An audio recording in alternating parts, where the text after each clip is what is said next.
अब bank cheque book की ज़रूरत नहीं होगी, क्योंकि चेक काट कर भुगतान करने की आपको नौबत ही नहीं आएगी। नहीं ज़रूरी होगी बैंक की पासबुक कि आपको पैसे का हिसाब किताब रखने में सुविधा होगी, वैसी नौबत ही नहीं आएगी। अगर मैं आपको कहूँ कि अब बैंक ही नहीं रहेंगे जिसको आप बैंक समझते हैं, तो आपको हैरानी होगी, डर भी लगेगा। कल्पना कीजिए बैंकिंग सर्विस के समानांतर एक नई व्यवस्था आ जाए, जिसमें ना तो वकील की जरूरत, ना ही अकाउंटेंट की, ना बैंकर्स की, ना इमिग्रेशन अधिकारियों की, ना ही सरकारी अधिकारियों की, और देश में ट्रांजैक्शन जारी रहे। जी, ये वर्चुअल करेंसी का खेल है और दुबई इस टेक्नोलॉजी से जुड़ चुका है और 2020 तक उसकी पूरी ट्रांजैक्शन वर्चुअल यानी ब्लॉकचेन टेक्नोलॉजी पर ही अटकेगी। डिजिटल पासपोर्ट के जरिए दुबई इंटरनेशनल एयरपोर्ट पर ब्लॉकचेन सिक्योरिटी मिलेगी। तमाम रियल एस्टेट या संपत्ति से जुड़े ट्रांजैक्शन ब्लॉकचेन के जरिए होंगे। किराए से लेकर टेलीकॉम बिल तक आप ब्लॉकचेन के जरिए जमा कर पाएंगे। और अक्टूबर में तो दुबई ने अपने नागरिकों के लिए क्रिप्टो करेंसी जारी की, जो ई कैश यानी डिजिटल कैश है।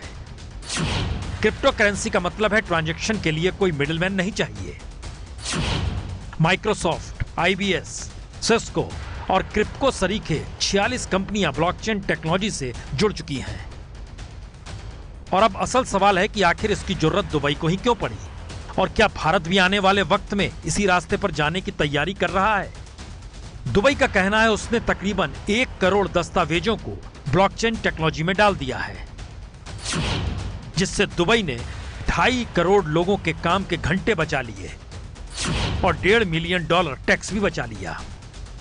और दुबई के डायरेक्टर जनरल डॉक्टर आयशा बिन बिशर के मुताबिक उनका मिशन है दुबई दुनिया में सबसे अलग हो, एक लिहाज से हैप्पीएस्ट सिटी ऑफ अर्थ हो, जहां कोई कागजी काम ना हो तो फिर फ्रॉड भी ना हो। और दुबई का टारगेट 2020 का है, और भारत भी क्या 2020 तक इस दिशा में बड़े पैमाने पर बढ़ना चाहता है। ब्लॉकचेन का मतलब साफ है, ना ही रहेगी बैंक, ना ही रहेंगे बैंकर, ना ही रहेंगे मिडलमैन जो आपको ट्रांजैक्शन में मदद करते हैं।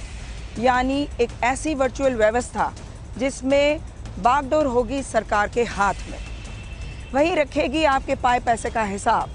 बैंकर गायब यानी रोजगार गायब।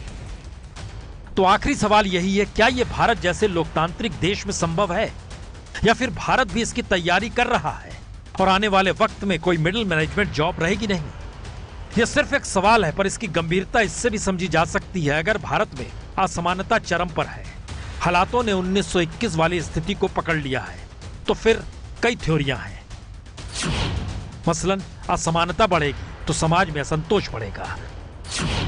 असंतोष करप्शन से लेकर लूटपाट की स्थिति भी बनाएगा, और पैसे वालों को राहत के लिए ब्लॉकचेन टेक्नोलॉजी फिट बैठती है। और आखिरी थ्योरी यही है, जब ब्लॉकचेन ट्रांजैक्शन शुरू हो जाएगा तो फिर किसी तरह का कोई फ्रॉड होगा भी नहीं। पर सवाल तो यह है, भारत जैसे 125 करोड़ के देश में ब्लॉकचेन टेक्नोलॉजी का मतलब करोड़ों लोगों को बेरोजगार करना भी होगा। तो क्या भारत इस दिशा में बढ़ेगा? हो सकता है, क्योंकि जिस रास्ते मोदी सरकार निकली है उसमें हर पैसे पर निगाह सरकार रखना चाहती है, डिजिटल भारत बनाना चाहती है, फ्रॉड से भारत परेशान है। तो ऐसे में रास्ता यही बचता है जिसे दुनिया अपना रही है। ये है एबीपी न्यूज, आपको रखे आगे।